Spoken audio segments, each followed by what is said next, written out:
ঠিক কোন স্ট্যাটাসে এখন ভারতে রয়েছেন শেখ হাসিনা? বিবিসি বাংলার প্রতিবেদন। আজ ও কাল চ্যানেলে স্বাগতম। বাংলাদেশের সদ্যপ্রাক্তন প্রধানমন্ত্রী শেখ হাসিনাকে নিয়ে বাংলাদেশ এয়ারফোর্সের একটি বিমান দিল্লির কাছে গাজিয়াবাদের হিন্ডন বিমানঘাঁটিতে অবতরণ করে ঠিক ১৫ দিন আগে। সেদিন ৫ অগাস্ট সন্ধ্যায় ওই বিমানঘাঁটিতে শেখ হাসিনা ও তার বোন শেখ রেহানাকে স্বাগত জানান ভারতের জাতীয় নিরাপত্তা উপদেষ্টা অজিত ডোভাল। তার পরদিন ভারতের পররাষ্ট্রমন্ত্রী এস জয়শঙ্কর দেশে পার্লামেন্টে জানান, ভারত সরকারের কাছে শেখ হাসিনা সাময়িকভাবে এ দেশে আসার অনুমোদন চেয়েছিলেন এবং তা মঞ্জুর হওয়ার পরই তিনি ভারতের মাটিতে পা রেখেছেন। সেই থেকে শেখ হাসিনা এখনও পর্যন্ত ভারতেই রয়েছেন এবং যতদূর জানা যাচ্ছে দিল্লির উপকণ্ঠে একটি আধাসামরিক বাহিনীর অতিথিনিবাস বা সেফ হাউজে দুই বোনকে একসঙ্গে রাখা হয়েছে। তবে এই মুহূর্তে তাদের ঠিকানা কি, সেটা সরকারিভাবে কখনোই প্রকাশ করা হয়নি।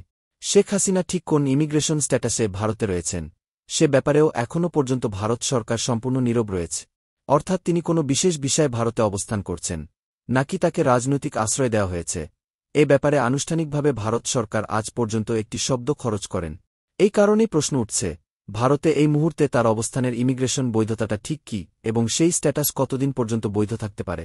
দিল্লিতে সরকারের শীর্ষ পর্যায়ে একাধিক কর্মকর্তার সঙ্গে কথা বলে বিবিসি বাংলা এই প্রশ্নের যে জবাব পেয়েছে তা হল, বাংলাদেশের প্রধানমন্ত্রী হিসেবে শেখ হাসিনার যে ডিপ্লোম্যাটিক বা অফিসিয়াল পাসপোর্ট ছিল তা এখনও বৈধ এবং সেই পাসপোর্টের সুবাদে তিনি অন্তত ১.৫ মাস কোনো ভিসা ছাড়াই অনায়াসে ভারতে অবস্থান করতে পারে।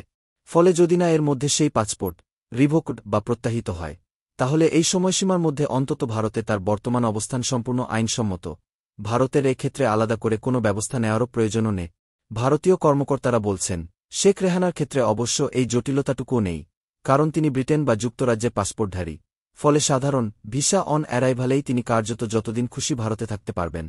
শেখ হাসিনার ভারতে বর্তমানের অবস্থানের ইমিগ্রেশন সংক্রান্ত বিষয়ে যা বলছে ভারত সরকার। গত ১৬ অগাস্ট বিকেলে দিল্লিতে পররাষ্ট্র মন্ত্রণালয়ের নিয়মিত সাপ্তাহিক ব্রিফিংয়ে ঠিক এই বিষয়টি নিয়েই মুখপাত্র রণধীর জয়সওয়ালকেও একই প্রশ্নের মুখে পড়তে হয়েছিল। সেদিন তার কাছে জানতে চাওয়া হয়, প্রায় ২ সপ্তাহ হল বাংলাদেশের প্রধানমন্ত্রী শেখ হাসিনা দিল্লিতে অবতরণ করেছে। আপনি কি আমাদের বলতে পারেন তার এই অবস্থানের স্ট্যাটাসটা কি? অর্থাৎ তিনি কি নিয়মিত ভিসায় এ দেশে আছেন, নাকি তিনি রাজনৈতিক আশ্রয়ের আবেদন করেছেন, নাকি তাকে কোনো ধরনের গৃহবন্দী বা অন্তরীণ অবস্থায় রাখা হয়েছে? প্রশ্নটা এই কারণেই করা যে, আমরা নানা ধরনের পরস্পর বিরোধী সংকেত পাচ্ছি। তার কন্যা টুইট করেছেন তিনি মার সঙ্গে দেখা করতে পারেননি। আবার এর পাশাপাশি আমেরিকায় অবস্থানরত তার ছেলের মাধ্যমে শেখ হাসিনা বিবৃতিও জারি করেছে। ফলে শেখ হাসিনার ভারতে অবস্থানের প্রকৃত স্ট্যাটাস নিয়ে যে বিভ্রান্তি তৈরির অবকাশ হচ্ছে, তার বদলে ভালো হয় যদি পররাষ্ট্র মন্ত্রণালয় আমাদের জানায় ঠিক কোন শর্তের অধীনে তিনি এ দেশে রয়েছে। রণধীর জয়সওয়াল তখন বলেন, আমরা গত সপ্তাহেও এই বিষয়টি ব্যাখ্যা করেছিলাম যে সাবেক প্রধানমন্ত্রীর ভারতে আসার বিষয়টি অনুমোদন করা হয়েছিল খুব স্বল্প সময়ের নোটিশ। এই পরিস্থিতি এখনও ক্রমাগত পাল্টাচ্ছে। এই মুহূর্তে অন্তত তার পরিকল্পনা নিয়ে আমাদের নতুন করে কিছু জানানোর নেই, বলেন তিনি। ১৬ অগাস্ট মুখপাত্রের এই বক্তব্য ছিল ঠিক তার ১০ দিন আগে ৬ অগাস্ট পার্লামেন্টে করা পররাষ্ট্রমন্ত্রী এস জয়শঙ্করের বক্তব্যের হুবহু প্রতিধ্বনি।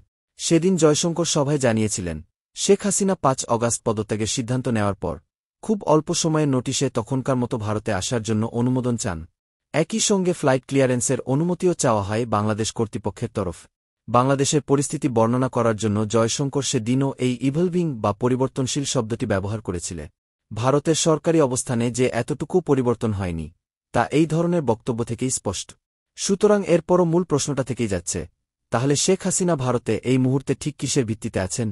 দিল্লিতে একাধিক শীর্ষস্থানীয় কর্মকর্তা বিবিসি বাংলাকে আভাস দিয়েছেন, ভারতে শেখ হাসিনার এই মুহূর্তে অবস্থানের ভিত্তিটা হল ভারত ও বাংলাদেশের মধ্যে স্বাক্ষরিত সংশোধিত ট্র্যাভেল অ্যারেঞ্জমেন্ট। দুই দেশের শেখ হাসিনা ও নরেন্দ্র মোদী সরকারের মধ্যে এই সমঝোতা স্বাক্ষরিত হয়েছিল ঢাকায় ২০১৮ সালের ১৫ জুলাই। প্রাথমিকভাবে ৫ বছর মেয়াদী এই সমঝোতাটি হয়েছিল, তারপর নিয়মিত ব্যবধানে নবায়ন করার কথা, যা এ বছরের গোড়ার দিকে করাও হয়েছে। ওই সমঝোতাপত্রের ১ ধারাতেই পরিষ্কার উল্লেখ করা আছে, উভয় দেশের ডিপ্লোম্যাটিক ও অফিসিয়াল পাসপোর্টধারীদের ৪৫ দিনের মেয়াদে ভিসা ছাড়াই বসবাসের জন্য থাকতে দিতে দুই দেশ পারস্পরিকভাবে রাজি হয়েছে। অর্থাৎ এই সমঝোতা অনুযায়ী বাংলাদেশের ডিপ্লোম্যাটিক বা অফিসিয়াল পাসপোর্টধারীরা ভারতে ভিসা ছাড়াই ৪৫ দিন থাকতে পারবে। আবার অন্যদিকে ভারতের ওই বিশেষ ধরনের পাসপোর্টধারীরা বাংলাদেশেও ঠিক একই সুবিধা পাবে। প্রসঙ্গত, রাষ্ট্র বা সরকারের যে পদাধিকারীদের কূটনৈতিক বা সরকারি কোনো প্রয়োজনে বিদেশে সফর করতে হয়, তাদেরই এই ডিপ্লোম্যাটিক বা অফিসিয়াল বা সার্ভিস পাসপোর্ট ইস্যু করা হয়ে থাকে। বিবিসি যেটা জানতে পেরেছে, প্রধানমন্ত্রীত্বে ইস্তফা দিয়ে শেখ হাসিনা যখন দেশত্যাগ করেন, তার ডিপ্লোম্যাটিক বা অফিসিয়াল পাসপোর্ট সম্পূর্ণ বৈধ ছিল। যে কোনো কারণেই হোক তা বাতিল করা হয়নি। বাংলাদেশের সদ্য দায়িত্ব নেওয়া অন্তর্বর্তীকালীন সরকারও তা বাতিল করেছে বলে এখনও পর্যন্ত কোনো খবর নেই। ফলে যতদিন সেই পাসপোর্ট বহাল থাকছে, তার ভিত্তিতেই দুদেশের মধ্যেকার সমঝোতা অনুযায়ী তিনি টেকনিক্যালি কোনো ধরনের ভিসা ছাড়াই ৪৫ দিন ভারতে অবস্থান করতে পারবে, যার মধ্যে ইতিমধ্যে ১৫ দিন অতিক্রান্ত হয়েছে।